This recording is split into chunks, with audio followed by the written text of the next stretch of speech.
Good evening, everybody. Thank you for joining us. We're gonna wait for 1 minute for, I see that we have people joining right now.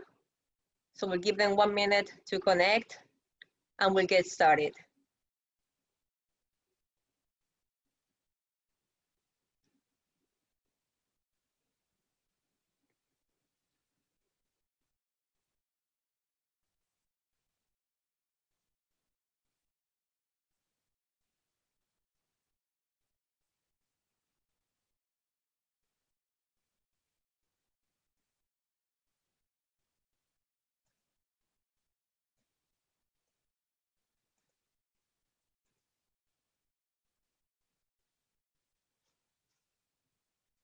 Three, okay, very good. A few more seconds.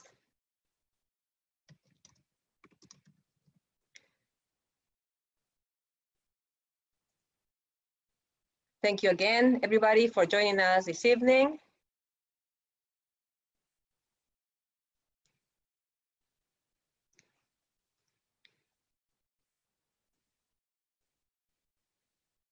Very good.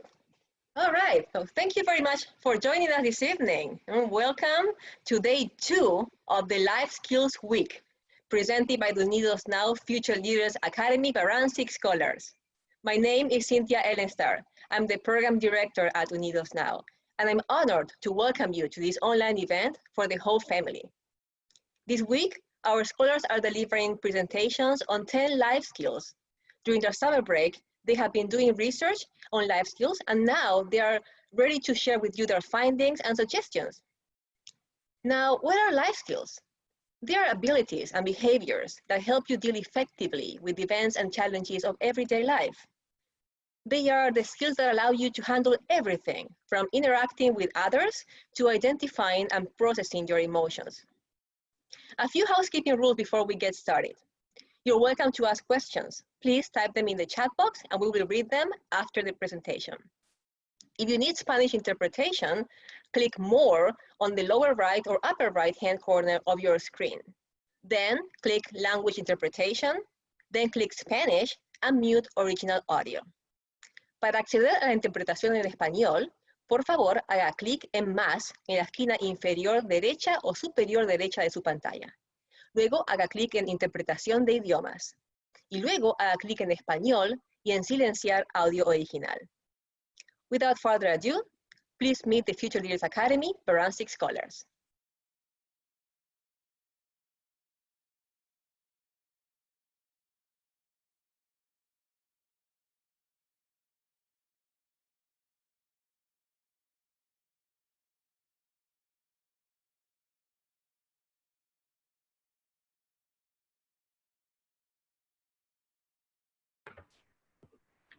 Good evening, everyone.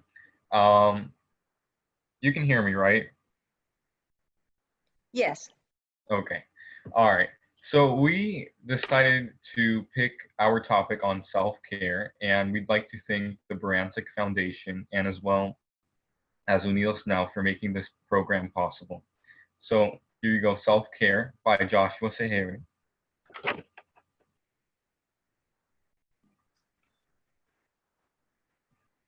Environmental self-care. So I chose environmental self-care. If you could click next, please.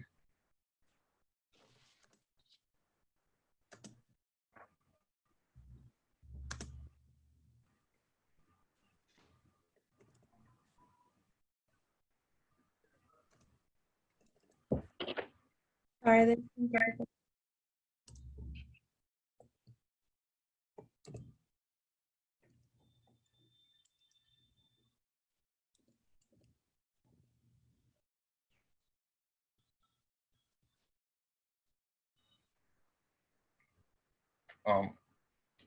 Adriana, I think you're having some issues.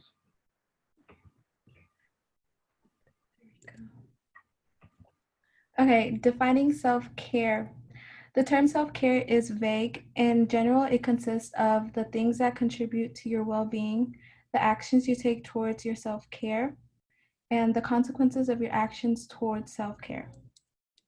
It's important to know that if one of these areas of self-care fails, the others will follow as well. We decided to pick the top 5 most important types of self-care. So we decided to pick physical, environmental, psychological, emotional, and social.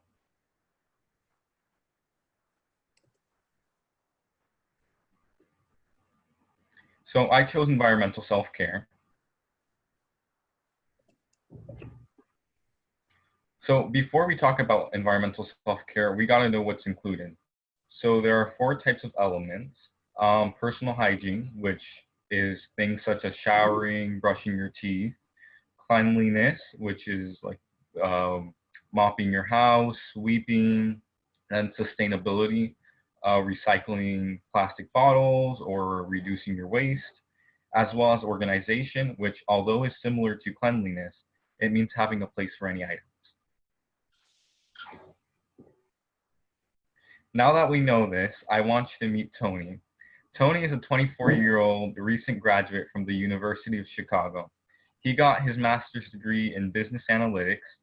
He was able to get a job with Google that pays a very high salary. And he also bought a house in Dallas, Texas with 0 debt, which is very good for a 24-year-old. Unfortunately for Tony, COVID-19 hit Texas very hard, and his first day of work was spent remotely. As a matter of fact, he started to neglect his environmental self-care, but nevertheless, a month passes by and restrictions are lifted, so he decides to invite his friends over to his new house. So his expectation went something like this. So he did grow a mustache over his break. So the first person to come is Gretchen. And Gretchen, she loves her outfits. She loves showing off. She's studying fashion, and she likes the smell of Tony's house. Then comes Bobby, and he's the CEO of a skateboard company. And the first thing he noticed was the architecture and how everything has its own place and how it's nice and organized. And lastly comes Gertrude. You know, she's the mom of the group. She wants to see her friends happy and safe. And she loved the fact that Tony takes care of his garden. And Tony was so happy that he even made his friends food.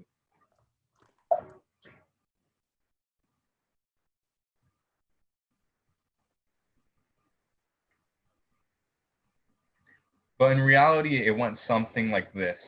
So yes, he did grow a mustache, but he hasn't seen a barber in a month.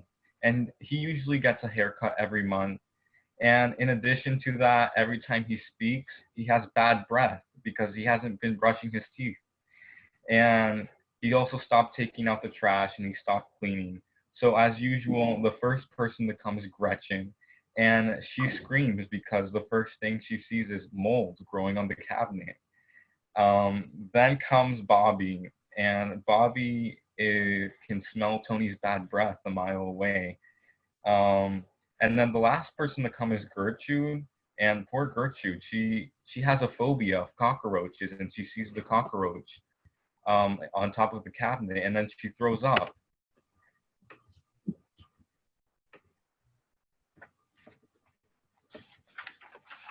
After that event, you know, Tony's friends helped him, but here are some real life examples. It gets to a point where if you start to really neglect your environmental self-care, it starts to affect others in a negative way. So for example, you check into a hotel and you enter your room and you start smelling something that stinks really bad, and you only to discover that there's poop on the rug that in your hotel room.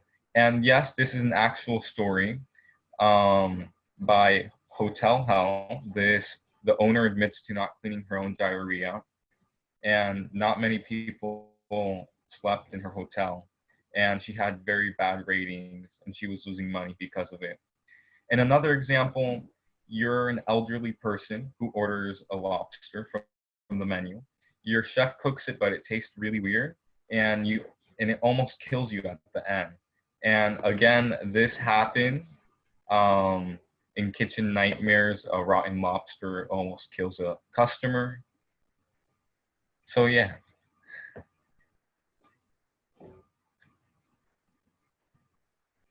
And then here are some side effects that might happen if you start to neglect your self-care. These are just a couple of them. More of them can occur: allergies, infestations, decreased productivity, which in fact can lead you to get fired, health problems. You might start to feel a little bit less motivated to do exercise, a higher carbon footprint, which in turns makes the items that you buy more expensive, and also anxiety.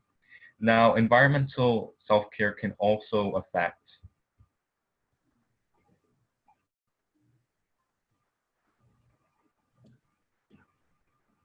physical self-care.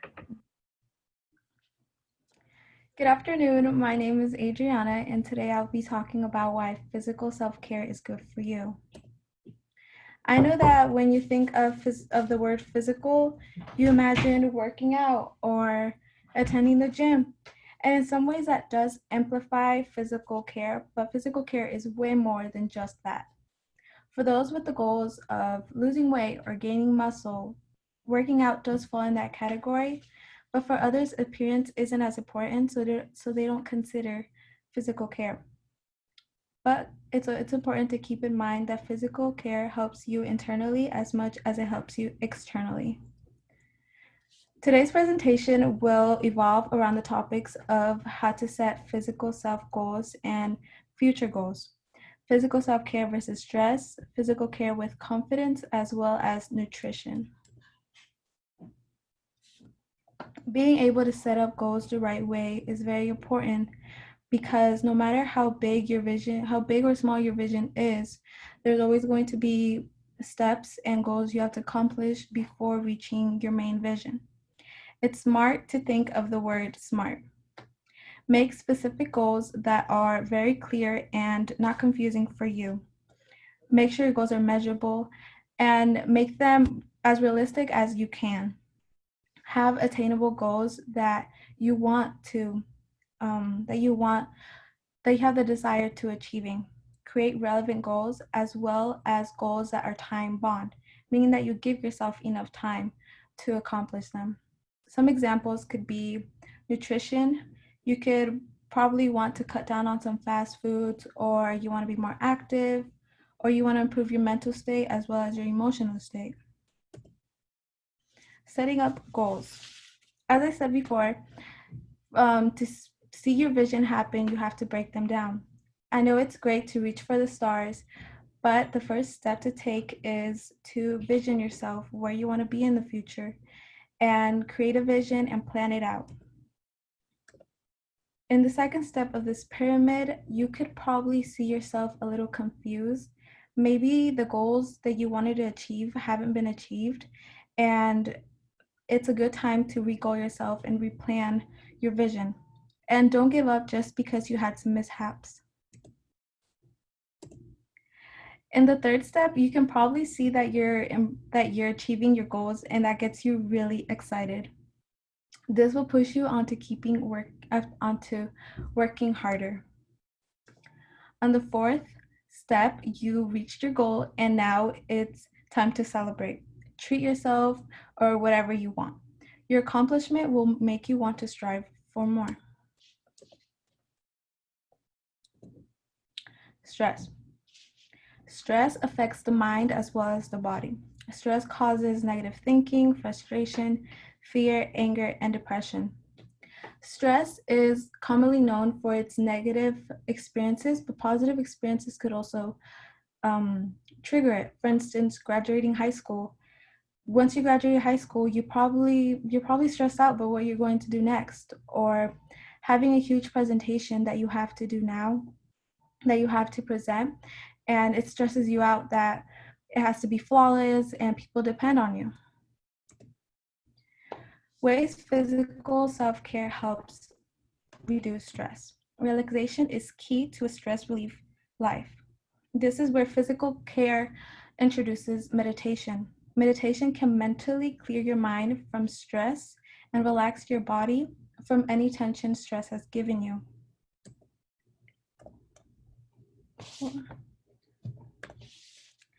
You derive extra fulfillment from doing what you love, and and that will encourage persistence even when it seems you don't have enough time. Research has shown that regular exercise increases the level of serotonin in your body, significantly improving mood and energy. Confidence. It's important for everybody to have confidence because without confidence, there's no potential. The downsides of having no confidence are no motivation, difficulties reaching your objectives, and indecision.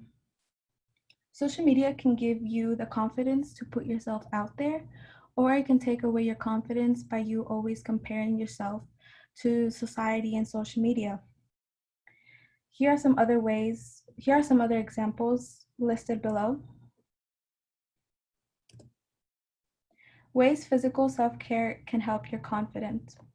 Physical self-care plays a big role in your self-image and overall wellness.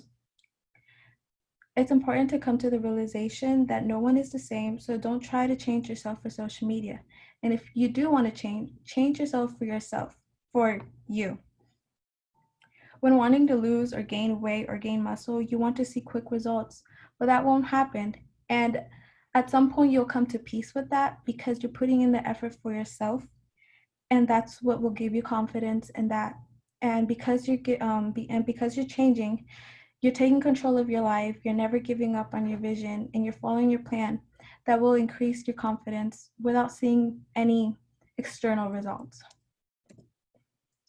Nutrition. Nutrition is a huge part of physical care. As you can see, here are some examples of what nutrition affects: thinking, behavior, learning, memory, and your energy. A good way to keep good energy is finding a nutrition plan that works for you. There are many nutrition plans that have a variety of things, and because you're doing a nutrition plan doesn't mean you have to change the whole way you eat. It just shows you more ways you can be healthier in a filling way. Here are some alternatives for sweets and for salty cravings, just for you guys to know or to consider for next time. Lastly, I leave you guys with a quote: it doesn't matter how slow you go as long as you do not stop. Find to love yourself for who you are and the effort you put into yourself. Everyone is unique. No one is exactly the same. Use physical self-care to bring out your uniqueness. Another way to practice self-care is physiologically. Hi, my name is Daisy Carroll, and I'll be doing psychological self-care and why it's important. Like this.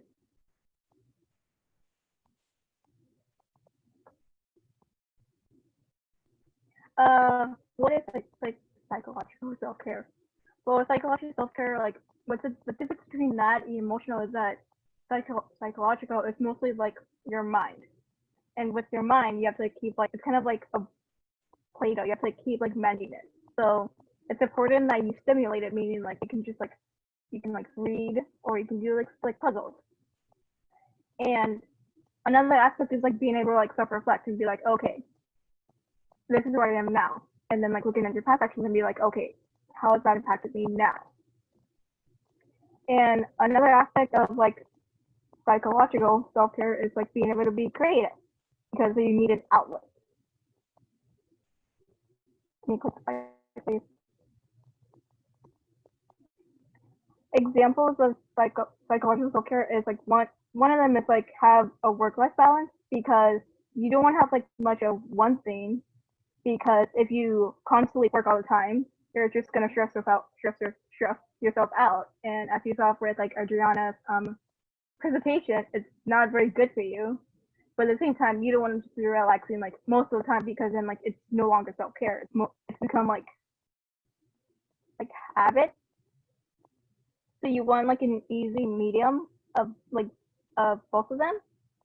So make sure like when you like do work, it's mostly work, and like don't try to like bring like your work home. Well, unless it's school work, but like you don't want to be bringing work home because then you'll be thinking, oh, I should do work, and then you doing work, and then you don't have time for self-care of taking care of yourself. And I wasn't done yet.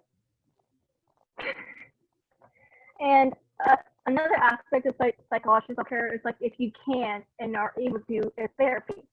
And this is just for those who struggle with mental illness. That's a big misconception because like yes, like some people do need it because like it's helpful to like talk your problems out with somebody. But it's also just nice to be able to like let go and just say like, okay, this is what's happening, and just like it's very nice to be able to speak to somebody about your issues that's like that's unbiased, that's like there to listen to you, and that will like can help you like lead to like if you like having problems, you can like be like, okay, so they like explain to yourself like in a calm manner, and like they can like lead you to solutions that you think of, and it's just something like it's nice if you can do it. And the last, and I included reading and puzzles is because when you like read, you have to like use your mind. You have to like process what you're doing, and then like if you like somebody like me that's like a visual learner, you visualize things that you read. And this is not just like limited to just like fictional books. If you like nonfiction or if you like reading about stuff like that, like go for it. And then it means like mess with your mind because like you have to like work your mind. And well, I would recommend like puzzles if you get very easily frustrated. And another aspect is like just taking a mental break. Like Adriana said, like meditation is really good, and it's just nice to be able to just to like not work and just like let your like mind rest. Like you spend all day at school, and it's just like nice like give yourself like a break and be like, okay, trying to like wind down, try to like process everything that happened, and like wait and just give yourself like a few minutes to just like wind down. Can you click this slide, please? And then something that happens with like if you neglect like your psychological self-care is burnout, which is basically when you become emotionally, physically, and mentally exhausted due to like being stressed for like long periods of time. And the thing is, so like you can be stressed. There's a difference between like a good amount of stress and like stress to the point that you've just reached burnout, because that means you've been stressed for like a really long time and you probably have a big workload. And the issue with burnout is that once you get to that point of burnout, everything becomes much harder right now. Becomes harder. You get easily distracted. You procrastinate on doing your work or assignments, and so then with that, you have to be like, you don't want to go to that point. And then with like burnout and stress, you can also become ill. Because there were times in which like I've been stressed to the point in which I don't feel well, or like I get headaches, and it's not good at all. Next slide, please.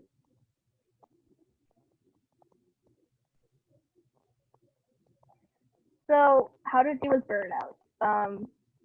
The best possible way is to try to like get to the core of your stress. So most of the time it might be like, oh, you have a lot of work for this one teacher, or like this person has assigned you a lot of work, and so it's kind of, if they let you, they might be like really flexible with you and saying okay, and they might be flexible with you and be understandable about okay. So they might be like extend deadlines, or they'll be like okay, like you might accept like work, so you just want to do what's out if you can. Another thing is like with like Adriana said, like just be realistic. Once you reach burnout, it becomes very difficult to like get work done. So something that might have taken you like 10 minutes beforehand might take 30, which is completely fine.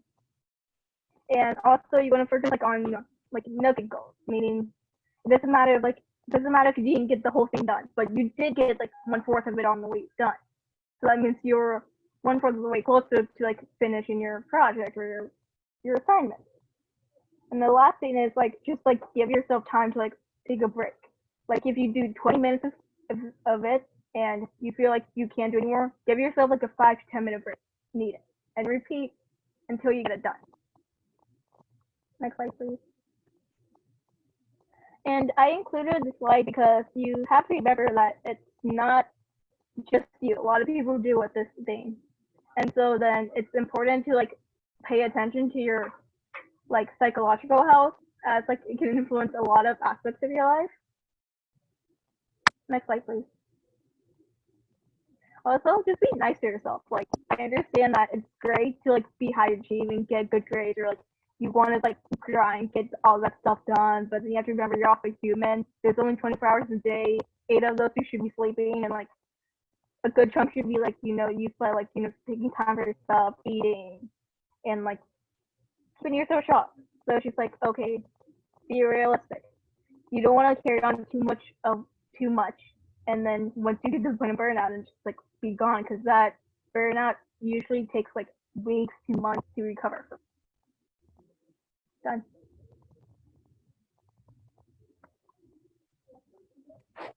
Well, I'm Beverly Rodriguez, and today I will be doing this portion of self-care on emotional type of self-care.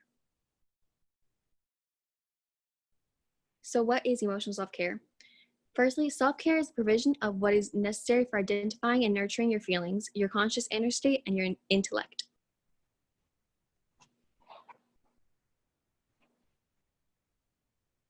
So why caring for yourself emotionally is important?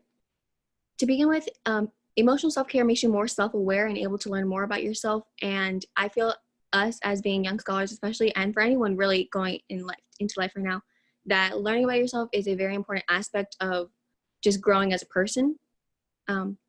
So emotional self-care can improve your cognitive skills. So if you're doing well emotionally, you'll do well with other functions as well. You're able to give more to others. If you yourself are doing well emotionally, you can give yourself emotionally to others, and you're able to not give them more just emotionally, but also physically. You're also to give yourself more. And I believe that if everyone practiced emotional self-care, then society would be better as a whole. As I mentioned, all these things can make us better people and grow better as a society. So there are negatives to not taking care of yourself emotionally. So if you don't practice emotional self-care, it may affect your physical health. As Daisy has mentioned before, if you're not feeling well, it can start to affect you physically. So if you're not in the right head state or your emotions are running wild, it can affect you physically. So that can be getting sick or just not doing well. It can affect your social life, because if you're not doing well emotionally, you're not going to want to put yourself out there and be able to go out, and it might make you uncomfortable to go out if you're not well emotionally. It also might affect how you handle your work or school. So if your emotions aren't doing well and your emotions are all over the place, you are not very concentrated, and it might make you distracted. So taking care of yourself emotionally to begin with is good. It might affect your relationships in life. So as I stated earlier, socially, you're not really giving yourself emotionally or putting yourself out there. So with your relationships, relationships are built off emotional connections. So if you're not doing well emotionally, it might affect the way that you handle your relationships in life. Your sleeping patterns. So depending on the person, if your emotional state is not well, it might cause you to sleep more or sleep less, which can really affect you in your day-to-day life. Your emotional state may also cause fatigue. So as I said earlier, it might cause you to sleep more or less, and that can cause your energy to be drained throughout the day. And for some people, when their emotional state is not doing well, it can lead them to substances and other things. So substance abuse is also a negative to this. So here I have a little quote. It's self-care is not selfish. I feel like that's something that a lot of people need to hear, because they feel like if they take care of themselves, that's selfish, and it's not. It's you are creating the best version of yourself to give to others. So I feel like it's an important aspect that you really need to incorporate into your day-to-day life. So a statistic I found is that in the US, about 1/3 of people visited a doctor about something stress-related, and 57% admitted to be paralyzed by stress. So as I mentioned earlier, not doing well emotionally can affect you physically, and this is a reminder of that.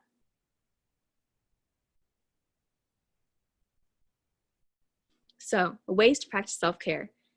You can practice self-care a bunch of different ways. These are just the ways I find would be the most beneficial or the easiest to follow along with. So first, you want to acknowledge your feelings. I feel like a lot of people brush off the way they feel because they feel like they're not valid, or that they shouldn't have the right to feel a certain way. But I feel like acknowledging your feelings is really going to put you forward, and you are able to work from there.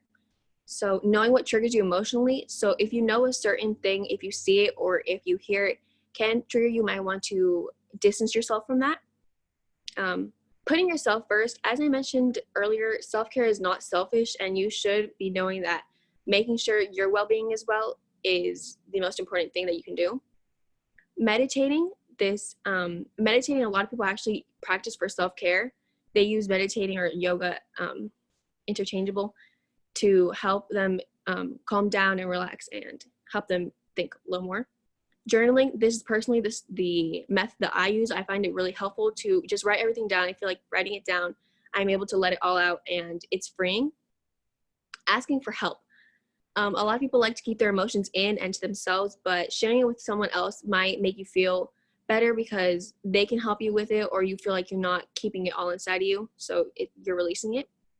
Resting, taking a little nap here and there can really help you to be able to feel more energized, and you can think about it when you wake up, or as Daisy said, like sleeping, you need your 8 hours of sleep, so that can really help you emotionally too. Making time for yourself, you want to have time to self-reflect and to think about all the things you've gone through in the day or in the week, and just thinking about yourself emotionally. And here's the hardest one, I feel, is learning to love yourself. Learning to love yourself is something that we all need to think about and take care of ourselves emotionally in order to achieve. So all these types of self-care are interconnected. So for psychological, if you're not doing well emotionally, it can interfere with the way you perceive yourself. So something psychologically that you have to overcome might be affected by your emotions. Socially, as I stated earlier, if you are not doing well emotionally, you might be uncomfortable with putting yourself into social settings, and you might not be as open to seeing people. Environmentally, if you are not doing well emotionally, you might not even want to do well environmentally, which may lead to you to be inconsiderate of our environment, both internally and externally. And you doing poorly with your emotional self-care may also affect your physical self-care. And that might affect you because, again, like you may feel fatigue or more tired from all these emotions you're feeling, that they may drain you. So it might affect, some people are emotional eaters, or they tend to stray from food. So it might affect your weight and or your hygiene. So you might not want to get up to do basic routines. And that leads us to our next type of self-care. All right, thank you, Beverly. I'm going to try to hurry up so my other scholars have enough time. My name's Orlando, and I'm going to do social self-care. All right, so some examples of social self-care are like going on a date with a significant other, cuddling with a pet, everyone loves that, a regular phone call with a family member like your mom or your dad, and hanging out with friends. So like, for example, I work throughout the whole week. On a normal week, I'll probably work like 30 hours a week, but I always make sure that I have my weekends off and I take my time to hang out with my friends or my family, just so I can have, like my peers are saying, a happy medium, you know. My life can't just be all work, especially how young I am. So I always try to make sure that that is an important part of how I live my weekends. You can go to the next slide now. So why social self-care is important? It can combat loneliness and isolation. It is necessary for happiness, and it's an important factor in mental and physical health. Now, the side effects of isolating yourself and everything that I just said is it can cause depression, anxiety, substance abuse, as well as chronic conditions like high blood pressure, heart disease, and diabetes, which shows that just by you not going out and interacting with people, it can have a physical toll on your body. So that's should be an important reason for why you talk to people. Now, I like statistics. So I went out and found this statistic that 35% of people believe self-care is only possible with money, which is not true. In my example, social self-care, it doesn't cost anything for me to go and have a conversation with my dad, right? I can go downstairs and talk to my dad. That's free. For other examples, like for physical self-care, it's free to go outside, take a walk, go for a run. Doesn't cost any money. So you just can't make excuses. And another statistic I found is only 44% of people believe self-care is possible, excuse me, with a lot of time, which is also not true. You don't need a lot of time to have a conversation. Like I just said, you can have a 5-minute conversation. Another self-care, it doesn't take a lot of time to go to sleep. Everyone goes to sleep. Everyone sleeps. That's an example of self-care. So you can't make excuses of not being able to take care of yourself, which those are obviously the biggest reasons, and you can't use those as I just proved them wrong. So you can go to the next slide. And I want you to remember that you're not alone. Many other people around you feel the same way, whether you're an introvert or an extrovert. There's always people with similarities and shared interests. Don't be scared to try new things and put yourself out there. Going to parties and get-togethers is a great way to meet new people and break the barriers of timidness. I, for one, wasn't the most social person in elementary and middle school, but once I reached high school, I can say that I'm a different person. I've grown, and it also helped that I go to Sarasota High and there's about 2,500 kids there. So you kind of have to talk to people. You can't hide at Sarasota High. You know, it's pretty big.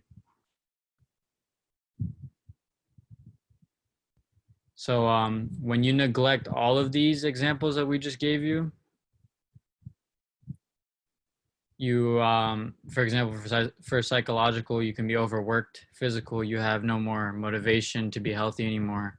Environmental, you smell bad. You always got to smell good. You can't smell bad. Social, no one wants to talk to you. Emotional, you feel sad. And which all leads to premature death. So you got to do these if you want to stay alive and don't want to die young. Thank you. Thank you so much, Orlando, Daisy, Joshua, Adriana, and Beverly also. I'm very impressed at how comprehensive your presentation has been. Does anybody have any questions in the audience?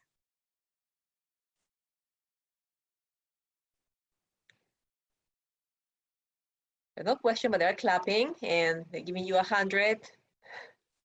So great job. Thank you so much for the research you have conducted and how you were able to simplify the information in a way that everybody can understand the importance of self-care. And as Orlando said, I, for one, have learned a lot from your presentation. So thank you. And now I would like to introduce you to the next team that will be talking on stress management.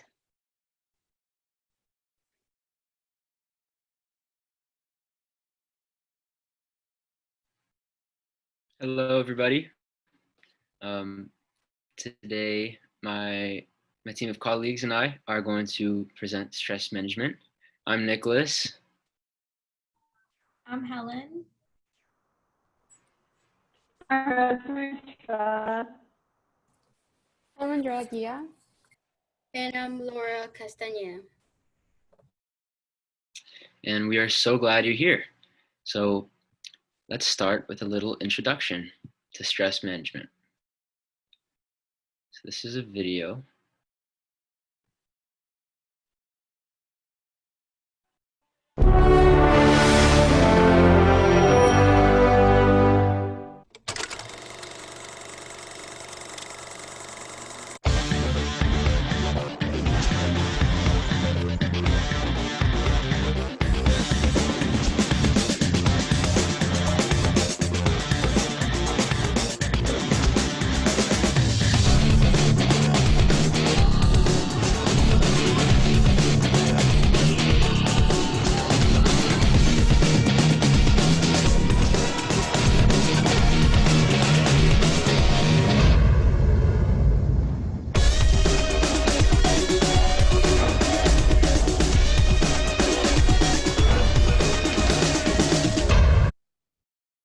All right, well, there you have it.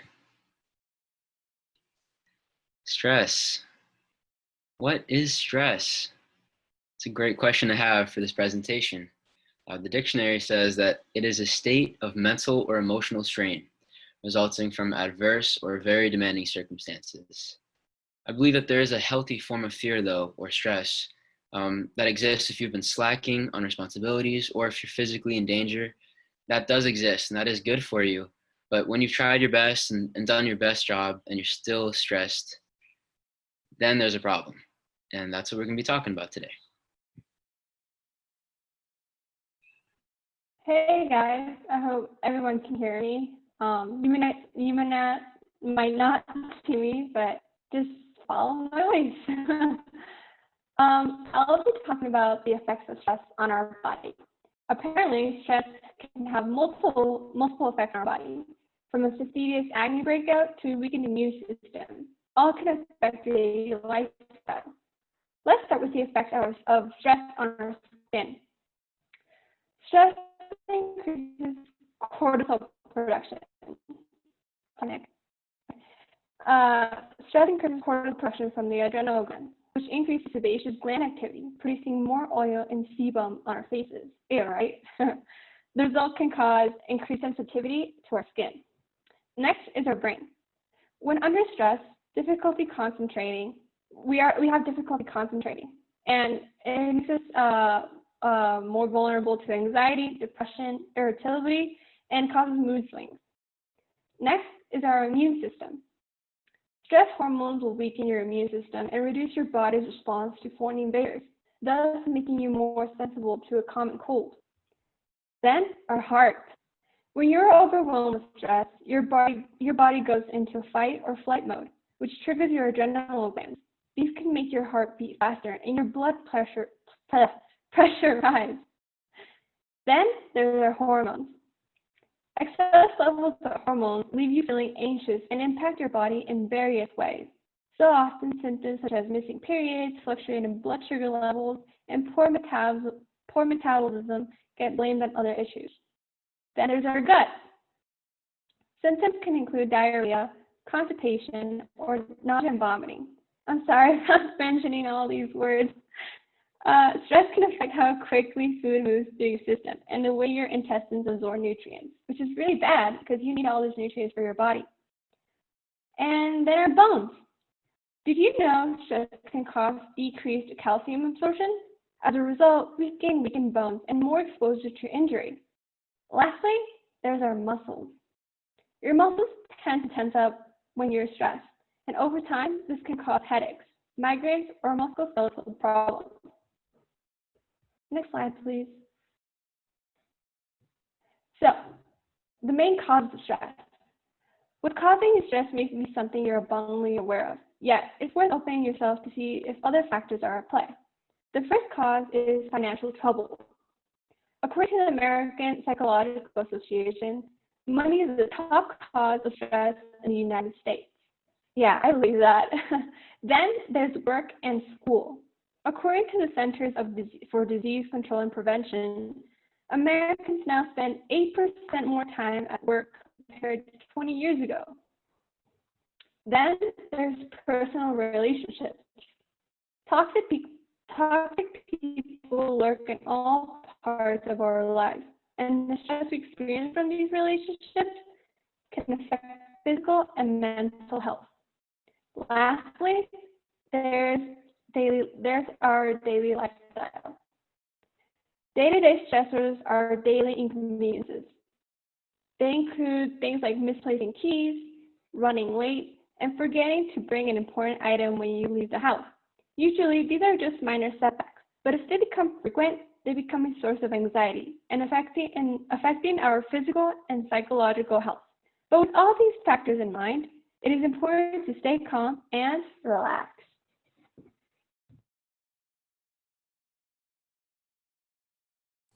Okay.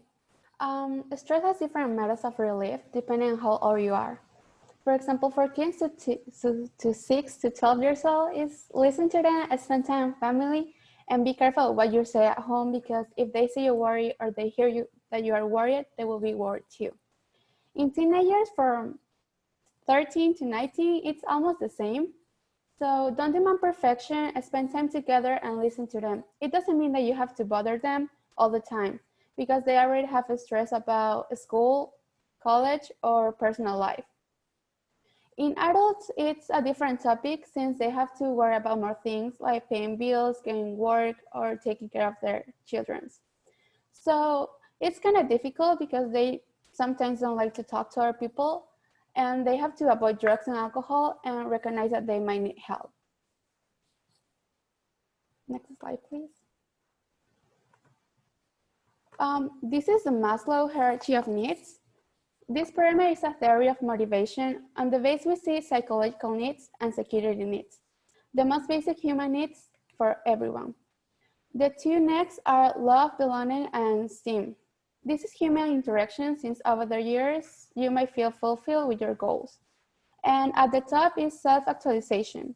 Describes your fulfillment of your full potential as a person. And managing your own stress.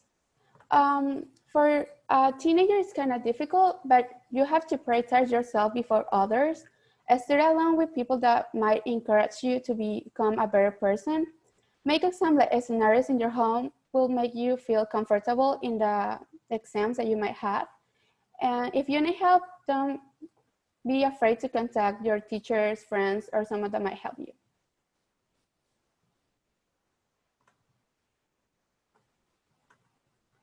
So we've all heard the benefits of exercise, but what research is there to prove its benefits against stress? Here I examined two studies. This study, the first one, examined whether vigorous physical activity, VPA, was associated with mental health benefits beyond moderate physical activity, MPA.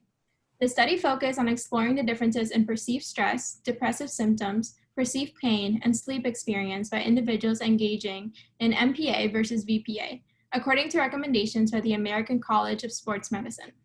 Subjects wore an accelerometer to measure time spent in one type of physical activity versus the other. The general perceived stress was assessed using the perceived stress scale, which consisted of 10 short items measuring the frequency with which respondents found their lives unpredictable, uncontrollable, and overloading. Overall, it was found that those engaging in vigorous activity at least 20 minutes 3 times a week had significantly additional mental health benefits, not only when compared to sedentary living styles, but those engaging in moderate, not only engaging but surpassing it as well.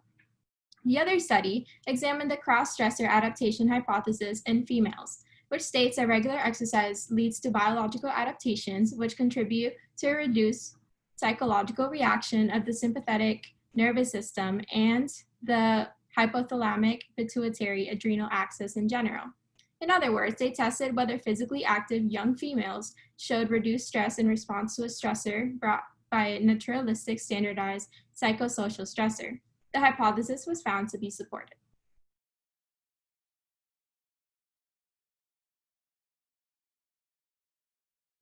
Okay, and now we're going to talk about how breathing techniques can also help you manage stress. So the first technique is called box breathing. So if you guys can follow the steps with me, we can do it together. It only takes about a couple seconds. So the way it works is that you breathe in for 4 seconds and you hold, and then you breathe out for 4 seconds and you hold. Okay, and if you guys can see that circle pulsing, when it says breathe in, we can breathe in together, and we can do this breathing exercise all together. Okay, so on my start. So let's just wait. Okay, breathe in. Okay, now hold.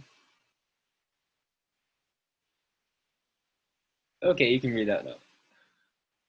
Great job, everybody. That is just one of the simple methods that you can do. The other is called belly breathing. So it's a funny name, but pretty much what you do is put your hand on your belly, okay? And you breathe in, but only with your belly. So you feel it rise, then you breathe out, and only with your belly, and you feel your belly come back in. And so that way, you're not breathing with your chest, you're breathing with your belly, and it helps you to slow down your breath and kind of pace yourself with your breathing.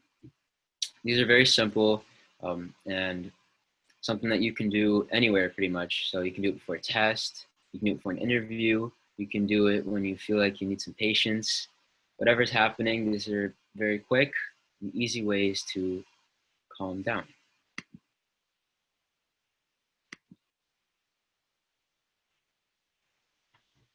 Change your surroundings. Changing your surroundings is very important to minimize stress. Some examples are like spending time with your family, going to the park, going to your friend's house, or even joining a club at school.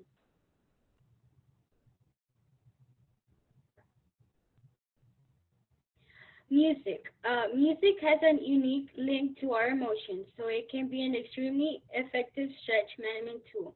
Also, music absorbs our attention and helps at exploring our emotions. Listening to slow, quiet, and classic music is better for relaxing our mind and body.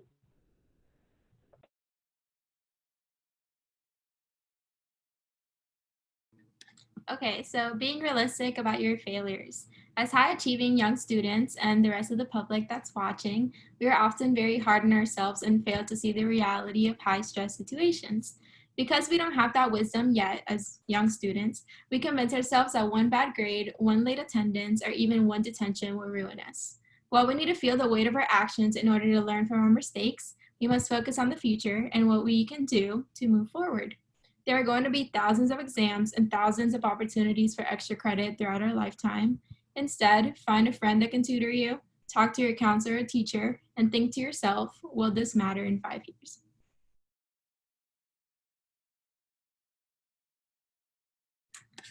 Okay, so here I examined a study on whether leisure actually mediates stress, or if it's just an excuse to take some time off. They did this by using moderations and mediation models, then analyzing 8-day diary data and examining the within-person process of using leisure to cope with daily stressors. It was found that the more daily high stress frequency each individual experienced, the more they found time to reduce the damage by finding more leisure time.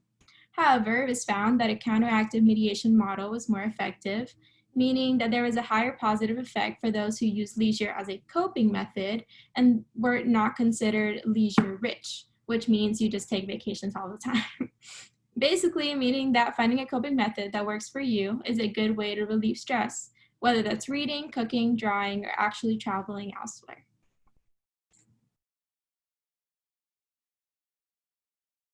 Okay, another way of dealing with stress is prayer. This one's a little bit different than the others, but it was used to deal with stress nonetheless all throughout history. Uh, so we can see this with the early church. Around the time that Christianity was founded, there was this famous and one of the first evangelists named Paul, and he wrote this in a letter to the church of Philippi. He said, "Do not be anxious about anything, but in every situation, by prayer and petition, with thanksgiving, present your requests to God, and the peace of God, which transcends all understanding, will guard your hearts and minds in Christ Jesus." So when Paul wrote this to the church in Philippi, he basically told them to pray about whatever they're worrying, to thank God for the good things they do have, and that way God will give them peace. So this is something I do personally to alleviate stress and anxiety, and if you guys believe the same thing, I believe that this is a great way because it alleviates the stresses you have. Instead of you keeping them down, you realize what is stressing you, and then you focus on the good things that you do have. So that way, it's kind of like a rebound off stressors. Another way to deal with stress is looking at the big picture. So as the image shows, sometimes you just got to take a step back to see everything that's actually going on. So a lot of times when we feel stressed out, what we have to do is get to the root of it, see why we're actually stressed. So I have an example here. So after I study as best as I can for a test, and I'm still wondering if I did well, I'm still stressing about it, I need to ask myself why. Will getting a bad grade, despite my responsibility and effort, really affect my life to the extent that worrying is necessary? Isn't life more than a test grade? And then I'd proceed to find the root of my worry. So what would a bad grade cause me? Would I fail to meet my parents' or my peers' expectations? Is the real worry disappointing others? Do I have a deeper desire to please those around me? Why do I have that desire to please others? Do I think this will make me happy or give me purpose? Does this logically make sense? So in conclusion, finding the root of stress can lead me to see that my worry is actually pleasing others. It's not even about the test. So that's something that I have to deal with. It's not just every test I take, but anything that causes me to feel a need to please others is actually what's been stressing me. So you can do this yourself by asking yourself why. Sometimes you just got to take a step back, and you can do that by filling in the blank. Isn't life more than, and then fill in the blank.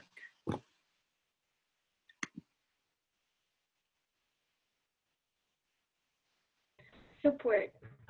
Having support from family and friends is very important. Expressing what you're feeling and talking about it is key to minimizing your stress. Talking to people with the same situation can be really helpful.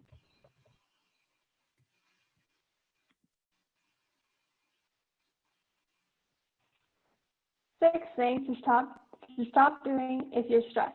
The first one is stop ruminating. When we are under stress, we can slip into a type of thinking that is unproductive, overly negative, and borders on obsessive. When we fall prey of rumination, we intensify stress we are already feeling by focusing on the negative and continually reliving it. The second is try not to endure stress alone. It's always best to have someone to support you when you are feeling anxious. This can make the process more soothing. Third one is stop losing sleep. When we don't get enough sleep, not only more reactive to stress, but our cognitive functioning isn't as sharp, which can contribute to mistakes being made and a cycle of anxiety. Fourth, stop putting off exercise. Like my teammate Helen mentioned, exercise can help you feel less stressed out in the short run and build resilience towards stress in the long run. Fifth, stop eating junk food. What you can impact how you feel, just as you lose sleep can impact your activity. So can the wrong diet. And last one, don't ignore your stress. This is really, really important. It is important to have an overall stress management plan that includes not only cutting out stressors and managing the stress that you feel, but actually remaining aware of the stress you're experiencing and not letting your stress levels get too high. That's it. Thank you.